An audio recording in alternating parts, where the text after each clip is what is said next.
Apoorva MCA की fees जमा करने के लिए ऑफिस के पास खड़ी थी। उसी समय एक लड़की पीछे से आई और अपूर्वा से पूछा कि एमसीए की फीस यहीं जमा कराना है क्या। अपूर्वा ने पीछे मुड़कर देखा तो एक सीधी सादी गंवार टाइप की लड़की खड़ी हुई दिखी। अपूर्वा ने हाँ में सर हिला दिया और अपनी फीस जमा कराने लगी। जैसे ही उसका काम खत्म हो गया वे वहाँ से चली गई। जाते समय उसने उस लड़की को देखा। वे कॉटन का सलवार सूट पहनी थी, लंबे बालों को टाइट चोटी बना लिया था। उसे देखकर भी अनदेखा करके अपूर्वा अपनी कार की तरफ बढ़ गई। दूसरे दिन सुबह अपूर्वा कॉलेज पहुंची और अपने क्लास में जाकर बैठ गई। प्रोफेसर क्लास में पहुंच गए थे और उन्होंने पढ़ाना शुरू कर दिया था। तभी मैं अंदर आ सकती हूँ, एक आवाज़ सुनाई दी। सबकी नज़र दरवाजे की तरफ उठी और दरवाजे पर देखा वही लड़की थी, सेम कॉटन सलवार सूट में थी। सर ने कहा कम इन। वे सीधे अपूर्वा के साथ की सीट पर बैठ गई। अपूर्वा को गुस्सा आया, परंतु क्लास के बीच में वे मना भी नहीं कर सकती थी। क्लास खत्म हो जाने के बाद सर ने सबको अपना परिचय देने के लिए कहा। तब अपूर्वा ने बताया कि उसके पिता बैंक में रीजनल मैनेजर हैं, माता पिता की अकेली संतान है।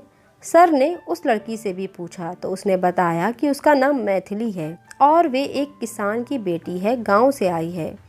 उसे अंग्रेज़ी में बात करना भी नहीं आ रहा था, परंतु पहले सेमेस्टर के ख़त्म होते ही उसने फर्राटे से अंग्रेज़ी बोलना सीख लिया था और फर्स्ट सेमेस्टर में उसने कॉलेज में टॉप किया। इस तरह टॉप करते लास्ट सेमेस्टर तक पहुंच गई। कॉलेज के सभी प्रोफेसर उसे चाहने लगे।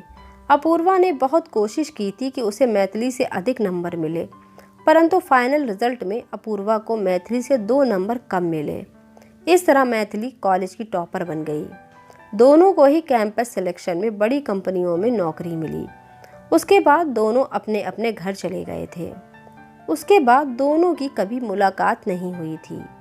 अपूर्वा की शादी हो गई थी। वे कंपनी में बहुत बड़े ओहदे पर कार्यरत थी। उसके पति भी मल्टीनेशनल कंपनी में डायरेक्टर थे। उसके 2 प्यारे बच्चे थे।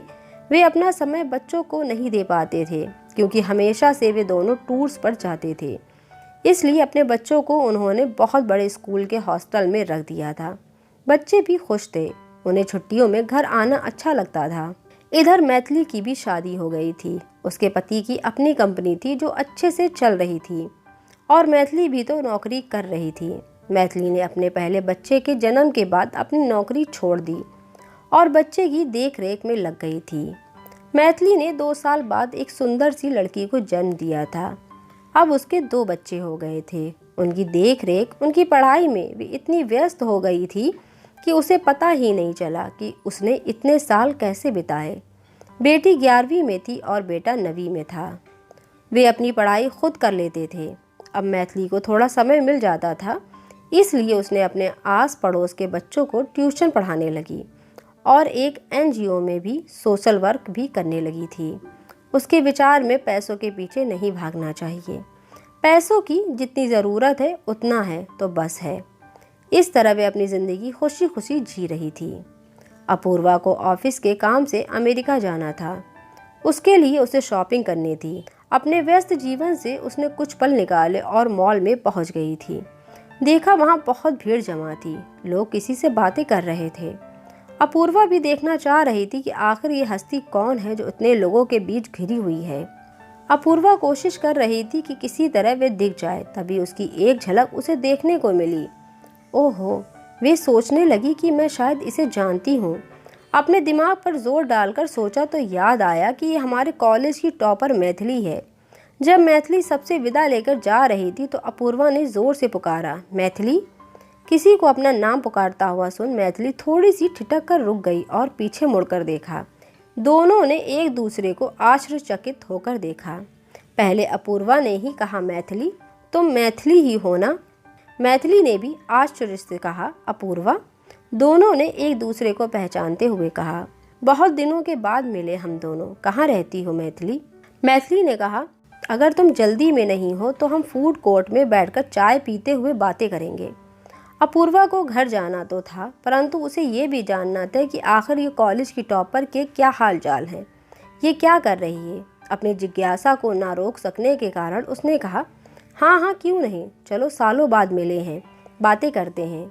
अपूर्वा ने मैथिली के साथ जाते हुए ही ड्राइवर से फ़ोन पर कह दिया था कि जब वे फ़ोन करेगी तब सामान लेने आ जाना। दोनों फूड कोर्ट में जाकर बैठ गए, कॉफ़ी का ऑर्डर दे दिया। अपूर्वा ने ही बात शुरू की और वे बताने लगी कि वे एक बहुत बड़ी कंपनी में काम करती है। उसके पति कंपनी में डायरेक्टर के पद पर हैं और बच्चे हॉस्टल में रहते हैं, क्योंकि दोनों को अपने बच्चों की देखरेख का समय नहीं मिलता है। उनकी पढ़ाई में खलल ना पड़े, इसीलिए बड़े से स्कूल के हॉस्टल में रहने को भेज दिया है। अपूर्वा ने कहा, चलो मैथिली अब अपने बारे में बताओ, तुम तो अपने कॉलेज की टॉपर थी ना, किसी बड़ी कंपनी में बहुत बड़ी पोस्ट पर होगी ना, बताना इतना इंतज़ार क्यों करा रही हो। मैथिली ने कहा, असल में मेरे बारे में कहने के लिए कुछ भी नहीं है। हाँ, पहले मैं बहुत बड़ी कंपनी में बहुत बड़ी पोस्ट पर थी। जब बेटे रेहान का जन्म हुआ तब मैंने अपनी नौकरी छोड़ दी और उसकी देखभाल करने में लग गई थी। फिर बेटी अहाना का जन्म हुआ तो और भी ज़्यादा व्यस्त हो गई थी। अभी 4 साल पहले ही फ्री हुई हूँ। रेहान इंजीनियरिंग की पढ़ाई कर रहा है, अहाना 9वीं कक्षा में है। पति की अपनी कंपनी है जो अच्छी चल रही है। हम लोगों को आराम से रहने और खाने पीने की कोई दिक्कत नहीं होती। बस वैसे भी अपूर्वा, मेरे विचार में पैसे हमारी ज़रूरतों को पूरा करें उतना है तो बस है, उसके पीछे अपने परिवार को छोड़कर मेहनत करने का कोई मतलब नहीं है। रुको, मैं अपने बच्चों की फ़ोटो दिखाती हूँ, कहते हुए उसने अपनी फैमिली फ़ोटो दिखाती है। सब हंसते हुए खुशी खुशी सुखी परिवार के समान थे फोटोग्राफ्स में। और मैं NGO में लोगों की मदद कर देती हूँ, बस समय ही नहीं मिलता और कुछ सोचने के लिए। यहाँ के कर्मचारी मुझे जानते हैं, इसलिए अभी मेरे आने पर भीड़ जमा कर ली थी। मैथिली ने कहा कि अरे अपूर्वा, अपनी फैमिली फ़ोटो दिखा दे, मैं भी तो देखूं तुम्हारे परिवार को। अपूर्वा ने अपने बच्चों और पति की तस्वीरें दिखाईं। उसमें एक भी तस्वीर में पूरा परिवार नहीं था। उसने कहा, मैथिली, हम दोनों बहुत व्यस्त रहते हैं और बच्चे भी एक साथ छुट्टियों में नहीं आते हैं, कोई ना कोई मिस हो ही जाता है, इसलिए पूरे परिवार का एक भी फ़ोटो तुम्हें देखने के लिए नहीं मिलेगा, कहकर हंसने लगी। मैथिली ने कहा, मैं यही नहीं होने देना चाहती थी अपूर्वा, पूरा परिवार मिलजुल कर रहे, इससे अच्छी खुशी और क्या हो सकती है। थोड़ी देर दोनों चुप हो गए। उनकी चुप्पी तोड़ते हुए वेटर कॉफ़ी लेकर आ गया। अपूर्वा चुपचाप कॉफ़ी पी रही थी और सोच रही थी कि मैथिली से कभी भी नहीं जी सकती हूँ। उसी समय उसे याद आया कि शाम की उसकी फ़्लाइट है और उसे जल्दी घर पहुँचना है। उसने ड्राइवर को फ़ोन किया कि सामान लेने आ जाए। ड्राइवर के पहुँचने तक दोनों के बीच कोई बातचीत नहीं हुई। दोनों चुपचाप कॉफ़ी पी रही थी। ड्राइवर आया और अपूर्वा के हाथ से सामान लेने लगा। तभी उसने मैथिली को देखा और कहा, मैथिली मैडम नमस्ते, आप यहाँ? मैथिली ने कहा कि कैसे हो विकास, मैं यहाँ कुछ खरीदने के लिए आई थी। तुम्हारी ये अपूर्वा मैडम मेरी क्लासमेट हैं, उसने कहा। अच्छा मैडम। अपूर्वा ने इस पर कोई ध्यान नहीं दिया और मैथिली को बाय बोलते हुए वहाँ से निकल गई। उसने कार में बैठते ही ड्राइवर से पूछा कि वे मैथिली को कैसे जानता है, तो उसने बताया कि उसकी पत्नी उनके घर काम करती है और उसके बच्चे अच्छा पढ़ते हैं, इसलिए मैथिली मैडम ही उनके बच्चों की स्कूल की फीस भी भरती हैं। बहुत ही अच्छे हैं दोनों पति पत्नी, इतना पैसा, बड़ा घर, सब कुछ है, पर दोनों को घमंड नहीं है। ड्राइवर से मैथिली की तारीफ सुनकर अपूर्वा से बर्दाश्त नहीं हुआ। उसने आगे ड्राइवर से ना कुछ पूछा ना ही कोई बात की। आज भी वे सोचने के लिए मजबूर हो गई कि मैथिली से मेरी हार हुई या मेरी जीत हुई। दोस्तों, अगर आपको ये कहानी पसंद आई तो प्लीज़ वीडियो को लाइक कीजिएगा और चैनल को ज़रूर सब्सक्राइब कीजिएगा। Thanks for watching.